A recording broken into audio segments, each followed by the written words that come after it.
ഇത്തവണ XandY ലേണിംഗിൽ GCCയിൽ നിന്നുള്ള 100 കണക്കിന് കുട്ടികൾ ജോയിൻ ചെയ്തിട്ടുണ്ട്. അപ്പോൾ എല്ലാവരും വെക്കേഷനായിട്ട് ഒരുപാട് ആളുകൾ നാട്ടിലെത്തിയിട്ടുണ്ട്. അപ്പോൾ ഞങ്ങൾക്ക് നിങ്ങളെ കാണാൻ അതിയായ ആഗ്രഹമുണ്ട്, നമ്മുടെ കുട്ടികളെയും പാരൻസിനൊക്കെ കാണാൻ. നിങ്ങളും ഒരുപാട് ആളുകൾ പറഞ്ഞിട്ടുണ്ട് ഞങ്ങളുടെ മെൻറ്റേഴ്സിനെ കാണണം, അതോടൊപ്പം തന്നെ ഞങ്ങളുടെ ഫാക്കൽറ്റീസിനെ കാണണം, XandY ടീമിനെ കാണണം എന്നൊക്കെ പറഞ്ഞിട്ടുണ്ട്. അപ്പോൾ നമ്മളൊരു മീറ്റപ്പ് സംഘടിപ്പിക്കുകയാണ് അല്ലേ ബാസി സർ? യെസ്, ഈ ഒരു family meet, XandY GCC family meet, നമ്മുടെ പാരൻസിനെയും സ്റ്റുഡൻസിനെയും അതുപോലെ തന്നെ ഫാക്കൽറ്റീസും മെന്റേഴ്സും എല്ലാം ഉൾക്കൊള്ളുന്ന ഈ ഒരു ഫാമിലി മീറ്റ് നമ്മൾ ഉദ്ദേശിക്കുന്നത് ഈ വരുന്ന ജൂലൈ 22 ശനിയാഴ്ച ആലത്തിയൂർ, തിരൂരിനടുത്തുള്ള ആലത്തിയൂർ വെച്ചാണ് നമ്മൾ ഈ ഒരു ഫാമിലി മീറ്റ് സംഘടിപ്പിക്കാൻ ഉദ്ദേശിക്കുന്നത്. അപ്പോൾ നിങ്ങളെല്ലാവരും ഈ നാട്ടിലുള്ള GCC സ്റ്റുഡൻസും പാരൻസും എല്ലാവരും നമ്മുടെ മീറ്റിന് വരണം എന്ന് ക്ഷണിക്കുകയാണ്.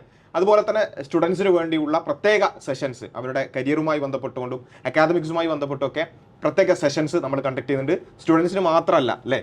അല്ലല്ല, പാരൻസിന് വേണ്ടിയിട്ടുള്ള കുറച്ച് ഡിസ്കഷൻസ് കൂടി നമ്മൾ കണ്ടക്ട് ചെയ്യുന്നുണ്ട്. സ്വാഭാവികമായിട്ടും എങ്ങനെയാണ് കുട്ടികളുടെ പഠനം കരിയറൊക്കെ മുന്നോട്ട് കൊണ്ടുപോകേണ്ടത്, അതോടൊപ്പം തന്നെ ഫ്യൂച്ചറിലോട്ട് എങ്ങനെ അത് വളരെ കൃത്യമായിട്ട് പ്ലാൻ ചെയ്യാമെന്നതിനെക്കുറിച്ച് ഒരു നല്ലൊരു ഡിസ്കഷൻ തന്നെ നമ്മുടെ ഫാക്കൽറ്റീസുമായിട്ടും എക്സ്പേർട്സുമായിട്ടും അന്ന് പ്ലാൻ ചെയ്യുന്നുണ്ട്. അപ്പോൾ പാരൻസും കുട്ടികളും ഒപ്പം വന്ന് നമുക്ക് ആ ഒരു ദിവസം കംപ്ലീറ്റ്ലി എൻജോയ് ചെയ്തുകൊണ്ട് അതോടൊപ്പം തന്നെ പ്രൊഡക്റ്റീവ് ആയിക്കൊണ്ട് നമുക്ക് മുന്നോട്ട് കൊണ്ടുപോകണം. എല്ലാവരെയും ഹാർദമായിട്ട് ക്ഷണിക്കുകയാണ്.